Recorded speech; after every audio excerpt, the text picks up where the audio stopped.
I never thought I would see my brother destroy my home, scream in my face in the middle of the night, and accuse me of destroying the family just because I finally said no. But what happened next, it wasn't about money. I'm Jake, 28, male. I used to tell myself I was exaggerating, that every family had a favorite and a runner-up, and I just happened to land in the runner-up slot. But no, I wasn't the runner-up. I was the spare, the utility child, the background prop in the Tyler show. Tyler, 31, my older brother, was the golden boy, before he even had teeth. My parents practically worshipped him, and not in that harmless, oh, he's the firstborn kind of way. No, this was borderline delusional. He could set a trash can on fire in the backyard, and he literally did once when he was 10, and Mom screamed at me for not stopping him. When I brought home my first A+ in middle school, Dad barely glanced at it before saying, "You should help Tyler study. He's the one with real potential." I grew up swallowing every injustice like gospel. If they said it, it must have been true. Tyler mattered more. I was extra. The only person who didn't buy into that was my grandmother, Helen. My mom's mom. She was this tiny, sharp woman with a spine made of steel cables and a voice like warm honey when she talked to me.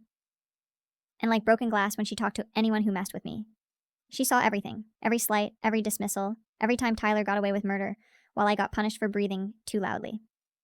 She never confronted my parents head on. That wasn't her style, but she'd pull me into the kitchen, put a warm cookie in my hand, and whisper, "Jake, sweetheart, you're doing just fine. Better than fine. They'll realize it someday." She was wrong about that last part, but God, she tried. I didn't know she was saving for me, planning for me, protecting me in a way no one else in my family ever cared enough to do. When she passed away 6 months ago, the grief hit me like a brick to the chest. She was the only person whose love I never questioned. I was still numb when we sat in the lawyer's office, tacky little waiting room, buzzing fluorescent lights, fake ficus plant in the corner, while my parents acted like they were about to receive royal titles from the Queen of England. Then the lawyer read her will. Hey guys, real quick before we keep going, don't forget to sub and drop a like if you're enjoying the story. Thank you very much. Enjoy watching. To my grandson, Jake Morrison, I leave the sum of $280,000 held in account ending 4829 to him directly and exclusively. The world froze. My mother made this choking noise. My dad muttered, "What the hell," under his breath. Tyler looked like someone had taken a baseball bat to his ego. Brittany, his fiancée, gasped so dramatically she might as well have been auditioning for a reality show. Me? I just sat there, completely still. Trying not to cry in front of the people who taught me crying was weakness. Then the lawyer handed me the sealed letter she'd written. Just for me, I swear I could feel my grandmother's hand in mine as I opened it. Her words shattered something inside me. "This money is yours, Jake, not the family's. Don't let them guilt you. You've earned the right to build the life you deserve." I didn't know it yet, but that was the moment everything in my life started burning. And Tyler, the golden boy who'd never been told no in his entire existence, was about to show me just how dangerous a spoiled man can be when reality finally slaps him across the face. I didn't even make it home from the lawyer's office before the explosion started. My phone buzzed nonstop, texts, missed calls, voicemails stacking so fast, the notifications glitched. Mom called first, then Tyler, then Dad, then Brittany, then Mom again. It felt like being hunted. But I didn't pick up. Not yet. My head was still full of Grandma Helen's letter, her shaky handwriting. The way she'd spelled out, "They will be angry, Jake. Do not bend." I should have listened better.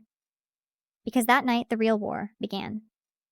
Around 8 p.m., Tyler showed up at my house unannounced. He didn't knock gently either. He slammed his fist on the door like he was trying to break it down. The kind of pounding that makes your stomach drop before your brain even catches up. I opened the door halfway, keeping my hand braced against it because I know my brother. He has no concept of personal space or boundaries.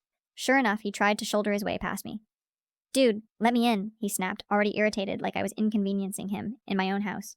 "No," I said. "We talk here." His face pinched. Tyler doesn't do the word no. It was foreign to him, offensive even. "Fine," he spit out. "Whatever, we need to talk about Grandma's will." I crossed my arms. "There's nothing to talk about. It was her decision." That was when Tyler laughed, this ugly, scoffing noise, like I'd said something stupid. "Come on, Jake, be serious. You know she wasn't thinking straight at the end." "She updated her will 8 months ago," I reminded him. "She was fine." He waved his hand like facts were optional. "Whatever, look, that money, yeah, it's supposed to be family money. You can't just keep it?" My jaw clenched so hard it hurt. "Yes, I can. She made that very clear." He leaned in closer, crowding me in the doorway, breath hot and sour, with the beer he'd clearly been chugging since the will reading. "She left you almost 300 grand, he hissed. "Me and Brittany are trying to start our lives. You don't need all that." There it was. Entitlement dressed up like logic. "Tyler," I said slowly, "you and Brittany want a 6-figure wedding. That's not starting a life. That's throwing a party." His face twisted. "Don't talk about things you don't understand." And then he said the sentence that confirmed everything Grandma Helen ever worried about. You owe me, Jake. Mom and Dad spent more on me growing up because I was supposed to be the successful one. You're just, I don't know, stable, reliable. You don't need money. I do. It was like being slapped. Not because it shocked me, but because he said it out loud. The truth I'd known since childhood, spoken casually like weather. I felt something inside me go cold. You need to leave, I said. Tyler shoved at the door hard with his palm, trying to push it open fully, but I held my ground. He wasn't expecting resistance. And when he realized he wasn't getting inside, his face went red. The deep, blotchy kind of red he used to get as a kid, right before throwing a tantrum. You're really gonna be like this? He yelled. Over money? Over boundaries, I corrected. He swore, loudly, and kicked my porch railing hard enough to crack the paint. Then he stormed down the driveway, shouting back at me, You're ruining this family. Don't come crying to us later? The irony almost made me laugh. Later, those words would feel like a curse he accidentally cast on himself. Because that was the night Tyler crossed from spoiled to unstable. And unstable people don't stop at yelling on the lawn. They escalate. They always escalate. Tyler's meltdown on my porch should have been the peak of the madness. But with people like him, spoiled, entitled, never told no for real, that's never the peak. That's just the warm-up. The next wave came the following afternoon. I was at work reviewing specs for a conveyor redesign when my phone buzzed. It was Brittany. I stared at the screen for a long moment, debating whether to answer. Curiosity won out. The second I picked up, she launched into this breathless, high-pitched monologue. Jake, hi. Look, we really need to reset the energy around all this. Tyler is super emotional right now, and honestly, you're making things harder on him than they need to be. I leaned back in my chair. Brittany, I'm not responsible for Tyler's emotions, she laughed, at this weird, airy giggle that made my skin crawl. Okay, well, technically you kind of are, because you're the one who's refusing to share. There it was again, that word, share, as if I was hoarding crayons in preschool. Brittany didn't even pause to breathe. Listen, Tyler explained everything. He told me, your grandma always got confused near the end, and I know you think she meant well, but it's obvious she didn't realize how this would affect the family. And I'm sure, once you have your own wedding someday, you'll understand why it's different for us. I cut her off. Brittany, what do you want? She didn't even hesitate. The 80,000. Straight to the point. Delusional, but efficient. No, I said. We've been through this. It's not happening. And just like that, Brittany's tone changed. Instantly. Dramatically. Like someone slammed a switch. From bubbly to venomous. Wow, she snapped, voice cracking. I knew you were selfish, but this is psycho behavior, Jake. We're family. We deserve support. You deserve what you can afford, I said calmly. Like everyone else. She went from anger to tears so fast I got emotional whiplash. You're ruining everything. Do you understand? I already booked fittings. My mom already bought her dress. The invitations are designed. Our venue is holding the date. You can't just pull the rug out from under us. I never put the rug under you, I replied. You made plans with money that wasn't yours. She sobbed louder, messy, heaving breaths that sounded theatrical as hell. Then came the threat. If this wedding falls apart, she said, everyone will know it's because of you. Everyone. Meaning the universe of people she collects for Instagram validation. I hung up. I wasn't going to dignify her meltdown, but within an hour, the real backlash started. My phone blew up with messages from numbers I didn't recognize. Brittany's cousin. Bro, you're seriously screwing over your brother? UTF. Some coworker of Tyler's. You're acting like a snake. Family comes first. A random bridesmaid. Don't talk to me, but just know Brittany is crying. Fix this. Then came the Instagram DMs. Dozens of them. Brittany had posted one of those vague, manipulative story slides with soft pink text over a blurry beach background. It's always the people closest to you who betray you. No names, but everyone knew. Tyler added fuel by making a passive-aggressive Facebook post. Of course he did. Crazy how greed turns blood into strangers. Dad texted me a single sentence that felt like a slap. You're embarrassing this family. Mom followed with a voice message. 10 minutes of crying, sighing, and guilt-tripping that I didn't even listen to until the end. When I skipped to the last minute, she said, You're pushing us away, Jake. You're choosing money over all of us. What none of them understood was that Grandma Helen knew this would happen. She predicted it like a prophecy. And still, I held the line. But that night, it got physical. I came home around 9, exhausted, craving nothing but silence when I saw it. My front door hanging slightly open. My stomach dropped. I grabbed the heaviest wrench from my truck just in case. Inside, chaos. Drawers yanked open. Papers scattered. My bookshelf knocked over. A framed photo face down on the floor. Glass shattered. A deep footprint in the middle of the picture. Tyler and me. Age 6 and 9. The last time we'd ever looked like brothers. My entire house felt violated, stripped. And on the kitchen counter, written in Sharpie on one of my notepads, share or it gets worse. My hand shook. Not from fear, from something darker. Until that moment, I thought this was a fight about money. But standing in the middle of my trashed living room, looking at the broken photo, I realized Tyler had snapped. and things were only going to get uglier from here. I didn't sleep that night, not even for a second. I just sat on my ripped open couch staring at the mess Tyler had made of my house. Every overturned drawer, every shredded document, every smashed photo frame, every mark of intrusion. It didn't feel like a burglary. It felt personal. Like he wanted me to feel invaded, cornered, vulnerable. And it worked. Even with the doors locked, the lights on, and a wrench within reach, I kept hearing phantom footsteps in the hallway. Shadows where there shouldn't be shadows. Every little noise made my pulse spike. It didn't help that I knew exactly who had done it, and that he'd probably convinced himself he was justified. The next morning, I called the police. A bored-looking officer came out, took photos, jotted down notes, and asked the same questions cops always ask in low-priority property crimes. But when I gave him the note, Tyler's "share or it gets worse" threat, the officer's eyebrows shot up. "This is someone you know," he said flatly. "Yeah," I admitted. "My brother." He let out a slow exhale. "Family disputes get messy. You planning on pressing charges?" I hesitated. Not because I wanted to protect Tyler, but because I knew what pressing charges meant. It meant crossing a line that couldn't be uncrossed. It meant formally declaring the truth I'd avoided facing my whole life. My family wasn't safe for me. Instead, I told the officer I needed the incident documented. He wrote up the report. And as soon as his cruiser pulled away, another car pulled into my driveway. My parents. Immediately, my stomach clenched. Mom was out of the car before the engine even shut off, hair wild, face blotchy from crying. Dad walked around the front of the car, jaw set in that stern managerial way he used when he wanted to look in control. "Jake," Mom gasped, rushing toward me, like she was the victim here. "How could you call the police on your own brother?" And there it was. "No, are you okay? No, what happened? No, your house looks destroyed." Just instant blame. "Tyler broke into my house," I said, keeping my voice level, steady. "He trashed the place.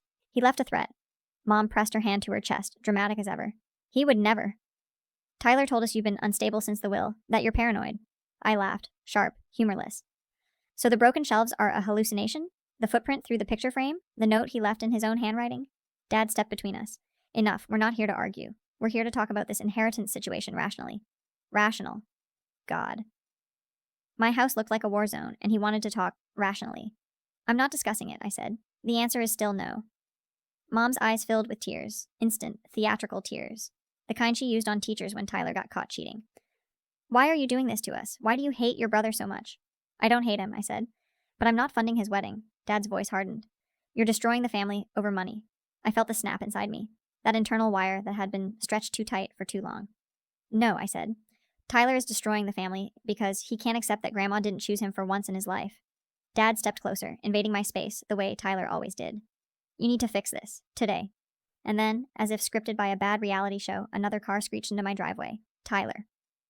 He jumped out before the wheels stopped turning, storming toward us, like a man possessed. Brittany was right behind him, mascara already smeared, crying before she even reached the yard. Mom ran to him like he was a soldier returning from war.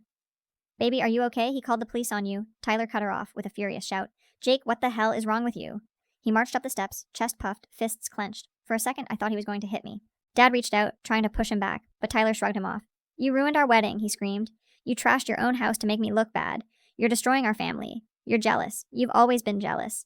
And then, in a move so childish, so impulsive, so Tyler, he grabbed one of the broken frames from my porch and hurled it at the wall behind me. It shattered like a gunshot. Brittany sobbed harder. Mom screamed his name. Dad shouted at both of us. The neighbors started peeking out their windows. It was chaos. An explosion of years of resentment and denial and entitlement. And right then, right in the middle of the screaming, the crying, the broken glass, something inside me went quiet, cold, focused, because I finally saw it clearly. My family wasn't going to stop. They weren't going to get better. They weren't going to back off. They weren't going to accept reality. They were going to escalate until I broke, or until something broke in them. And that's when it clicked. Grandma Helen didn't just leave me money, she left me an exit, a lifeline, a way out of all of this. And I was going to take it. I just didn't know yet that things were about to get so much worse, and so much darker, before I got free. After the screaming match in my front yard, things went eerily quiet. Not peaceful quiet, predatory quiet. The kind of silence you get before a storm rips the roof off the house. Tyler and my parents left in this dramatic parade, Brittany sobbing like she was auditioning for a Lifetime movie. Tyler kicking over my trash bin as some final flourish of rage. Dad kept muttering, "We'll talk later," like he was planning a board meeting and not walking away from the wreckage of his son's relationship. And Mom, she looked at me like I wasn't her child at all, like I was some stranger who'd personally stolen her happiness. That look sticks with you longer than the shouting. I spent the rest of the day cleaning up what Tyler had destroyed. I swept the broken glass, righted the furniture, taped up the ripped book jackets. But the piece that got me, physically got me, was the photo of me and Tyler as kids, the one with his footprint crushed straight through our faces. I picked it up carefully, turning it over in my hands. There was a moment, just a flicker, where I felt something like grief. Not for the photo, for the idea of what we'd never been. Brothers. Real brothers. Not rivals, not placeholders. Not opposing sides of our parents' twisted favoritism. Just siblings.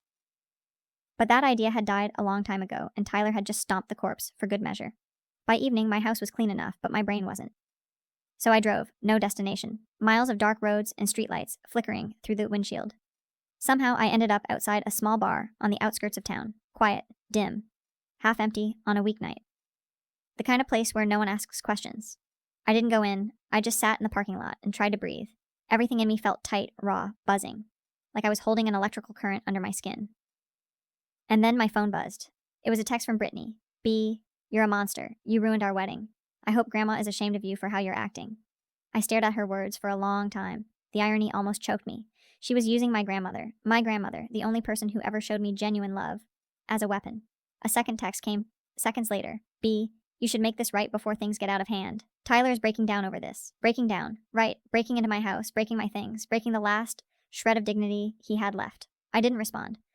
But I knew in that moment that we were past the point of family conflict, past the point of emotional manipulation, past the point of arguing. This was now about self-preservation, and Grandma's letter echoed in my mind like a warning from the grave. Don't let them guilt you. Don't bend. The next morning, I went to my bank. I sat down with a security specialist and spent 2 hours locking everything down. New passwords, 2-factor authentication, an added verbal PIN, a note to flag any transfer above $500. They added an alert that required an in-person confirmation for large transactions. It felt paranoid. It felt necessary. Because Tyler's break-in wasn't desperate. It was deliberate. It wasn't heat-of-the-moment anger. It was escalation. And part of me sensed he wasn't done. Turns out I didn't even need to wait long. 3 nights later, someone keyed my truck. Deep, angry slashes down both sides. The kind of scratches that screamed personal vendetta. I knew it was him. He'd done that exact thing to a neighbor when we were teenagers, after a petty fight over fence space. He'd bragged about it for weeks. I called the police again, filed another report. This time, the responding officer actually said, "Do you want a restraining order because someone is escalating?" I didn't say yes, not yet. Not because I wanted to protect Tyler, but because I knew something they didn't. Tyler was reckless, sloppy, impulsive. And people like that always go too far. Always. And in the back of my mind, in that quiet, cold space that had formed in me since Grandma's will reading, I knew I needed him to go too far. Not because I wanted to hurt him, but because exposing him for who he really was, that was the only revenge that would ever stick. And Tyler? He was about to hand me the perfect opportunity. All I had to do was wait. I didn't have to wait long for Tyler to go too far. He practically sprinted there. The keyed truck, that should have scared me. It should have made me feel hunted. And maybe a small part of me was scared, but mostly I felt tired. Just bone deep, exhausted with being the family punching bag. Still, I didn't block Tyler's number. I didn't block Brittany. I didn't put a camera on my porch yet. I didn't get the restraining order. Because I knew something Grandma used to whisper when she talked about my parents. Give people like that enough rope and they'll hang themselves with it. Tyler? He was building a noose. And 3 nights after the truck incident, he finally kicked the chair out from under himself. It started at 1:13 a.m. My phone lit up. With a call from an unknown number. Normally I'd ignore it, but something in my gut twisted. I answered. A woman's voice, brisk and professional. Mr. Morrison? This is Sandra from First National Bank's fraud department. We've detected a large, unusual transfer request from your investment account. Can you confirm whether you authorized a $75,000 wire to a joint account under the names Tyler Morrison and Brittany Chen? My blood went cold. It was so instant, so visceral, I felt my heart drop like a stone. No, I said, already standing. Absolutely not, Sandra exhaled sharply. Then I'm very relieved we caught this. The transfer triggered multiple red flags. We've frozen the transaction. But, Mr. Morrison, we need to discuss the access logs. My hand shook. What about them? The login attempt came from a residential IP address affiliated with your brother, and a device previously associated with your Apple ID. That was the moment the panic hit. Sharp, electrifying panic. Tyler had been inside my house. He'd been inside my drawers, inside my files. He'd had my phone in his hands long enough to see something he shouldn't have. I remembered the break-in, the open drawers, the missing charger, the way he'd yelled at me in the yard as if he were covering something. He wasn't just lashing out. He'd been looking for information. He'd been preparing. Mr. Morrison, Sandra's voice pulled me back. We need to file a formal fraud report. then I'm going to advise you to change every password you have. I spent an hour with her. Another hour changing logins. By the time I collapsed on the edge of my bed, the adrenaline crash hit like a brick. He'd done it. Tyler had actually tried to steal $75,000 from me. Not borrow, not ask, not manipulate, steal. And somehow, unbelievably, stupidly, the first thing I felt wasn't anger. It was heartbreak. Not for him. For the last piece of hope inside me that maybe one day, he'd act like a brother. That hope died at 2:47 a.m. By 7 a.m., I was sitting in the police station. Detective Walsh, older guy, tired eyes, probably seen every kind of family disaster, listened calmly as I explained everything. When I finished, he folded his hands and said, "File the report. This is felony-level fraud. You need protections in place before he escalates again." Again. The word hit hard. Because even this wasn't the end, and Walsh was right. Tyler always escalated. While I sat there, signing paperwork, my phone buzzed again. A text. From Dad. Dad. Tyler says you're lying about something with the bank. Call us now. Then one from Mom. Mom, honey, please don't do anything drastic. Tyler is very upset. This can be fixed. And then, the kicker. Tyler. You brought this on yourself. Don't make it worse. As if I had tried to rob him. I stared at their messages, and something settled into place inside me. Something cold. Sharpened. Clear. Tyler had crossed the final line. And now? Now I was done protecting him from consequences. If he wanted to play criminal, fine. He could live like one. Because this time, I wasn't going to bend. I wasn't going to cave. I wasn't going to save him. I was going to let the system do what it does to criminals. And I swear to God, I felt Grandma Helen's approval like a warm hand on my shoulder. I wish I could say Tyler freaked out quietly. I wish I could say he processed the police investigation like a normal human being. Maybe hid at home, maybe lawyered up, maybe realized he'd finally screwed himself beyond repair. But Tyler doesn't do quiet. Tyler reacts like a grenade. I found out about the arrest from Detective Walsh. He called at 9:12 a.m. on a Tuesday, while I was at work. "Mr. Morrison," he said, voice steady and professional, "we've taken your brother and his fiancée into custody." For a moment, I didn't breathe. It wasn't satisfaction I felt. It wasn't vindication. It wasn't sweet revenge or any cinematic wave of triumph. It was grief. Sharp, heavy, final. Because hearing the words, "taken into custody," made something inside me collapse. Not because Tyler didn't deserve it. God, he did. But because this was the moment I finally accepted the truth. There was no coming back from this. Then Walsh added, "You may get calls from your family today. I recommend you let them go to voicemail." I did not take his advice. At 9:20 a.m., my phone exploded. Dad, Mom, Tyler, Brittany's mother, even Brittany herself, calling from the police station, crying hysterically, begging me to fix this. And my parents? Their meltdown made Tyler's tantrums look tame. Dad's voicemail was furious, controlled fury, the kind he used when dressing down employees. "You have made a catastrophic mistake. Tyler is your brother. Family matters should never involve law enforcement. Call me back immediately." Mom's was worse, shrill, panicked, almost incoherent. "Jake, he's in handcuffs. They're treating him like a criminal. How could you let this happen? How could you do this to your own brother? He could lose everything. His job, his future." Then she dropped the line that snapped the last emotional string between us. "Grandma would be disgusted with you." Hearing my grandmother, the one person who understood me, twisted like that felt like a knife between the ribs. I hung up mid-voicemail. By noon, Tyler managed to call me from the holding cell. One of those recorded jail phone calls, where the automated voice says, "This call is from an inmate at the county detention center." I let it ring twice before picking up. There was no greeting, no breath, no pause. Just Tyler's voice, raw, ragged, unhinged. "Jake, you piece of shit, you ruined my life." I didn't speak. I let him scream. "I know you did this out of jealousy. You can't stand that people actually like me. You can't stand that I'm getting married. You can't stand that Mom and Dad love me more." I closed my eyes, exhaled slowly, and said only one thing. "You tried to steal from me." Silence. He couldn't respond. Not because he felt guilt. Tyler doesn't do guilt. But because he couldn't spin that into anything else. Then he broke, not crying. Tyler never cries, but rage-breaking. This cracked, manic laughter poured through the phone. "You think you've won? You haven't won anything. You're going to be alone, Jake. No family, no support, nothing. You think money will save you? You're pathetic." The call cut off suddenly. I don't know if it timed out or if he threw the phone. My hands shook for a solid 2 minutes before I could hang up. And the craziest part? Walsh was right. I should have ignored the calls, because by the time I got home from work, the real chaos had already begun. My parents were waiting, on my lawn, in the dark. Mom was pacing like a panicked animal, hair sticking to her face, eyes swollen from crying. Dad stood beside her, fists clenched, vibrating with some grim combination of fury and entitlement. The second I pulled into the driveway, Mom ran to my car door and yanked it open before I even turned off the engine. "How could you?" she sobbed. "Your brother is in jail. Jail! Do you understand what you've done?" Dad leaned in, voice low and venomous. "Drop the charges." I stared at them, numb. You can't drop felony charges, I said. The state prosecutes. Then fix it, Dad shouted so loud the neighbors' porch lights flicked on. Tell them you lied. Tell them it was a misunderstanding. Tell them anything. Mom grabbed my arm like she was drowning. He didn't mean to steal. He was desperate. He thought you would help him. You pushed him into this. You made him snap.